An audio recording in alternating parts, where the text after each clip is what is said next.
Hello, this is Mindy from the Weekend Gardener, and today I'd like to talk to you about propagating a Thanksgiving or a Christmas cactus. And that's why I have these two succulents sitting here. In a previous video, I talked to you about how to tell the difference, but it really doesn't matter which you have, whether it's a Thanksgiving or a Christmas cactus. They're very easy to propagate.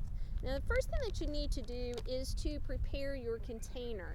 Now, believe it or not, you don't want to propagate these and then move them to another container once they root. It's much easier to just go ahead and choose a small container and put your start in this container and let it grow until it outgrows that container. So that's one thing to keep in mind. You also don't want a huge container. This one is about perfect to just do one start as far as a Thanksgiving or a Christmas cactus. Now, prior to me putting soil in here, and this is just an all-purpose soil, it's well draining, which is extremely important, I sterilized this pot by putting it into a basin of water with a cap full of bleach. I allowed it to soak, I scrubbed it to remove any debris, I rinsed it in clear water and allowed it to dry. Once I had done that, I put my drainage material, it just happens to be a cut down coffee filter in the bottom of this, and then put my all-purpose potting soil in here. The key to using this type of soil is to make sure that it is well draining, because these succulents don't like to have wet feet. If you keep the soil too wet, the start will actually rot and you will not have another Christmas or Thanksgiving cactus. Now, these plants are very forgiving, especially for beginning gardeners, because they actually tell you where you need to break off the start to be successful. If the plant is extremely root bound, or you have the plant in somewhat of a moist environment, it will actually go ahead and send roots in these little joints. Now, as you can tell, the structure of this plant, it has little joints like you have on your fingers.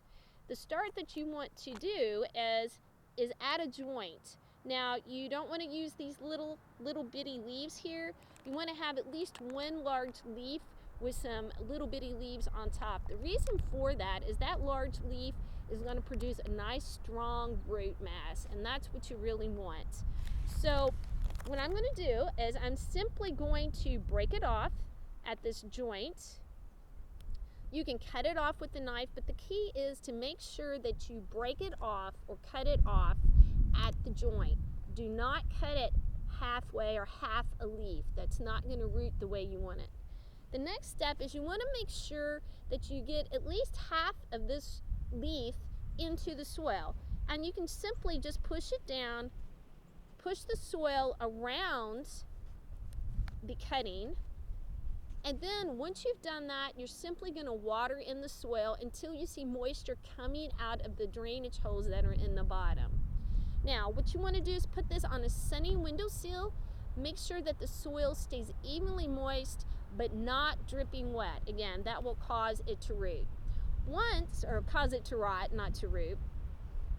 Once to test to see if your cutting is actually rooted, you're simply going to wiggle this a little bit. If you feel some resistance, that means you have root development down there and it has taken hold into the soil.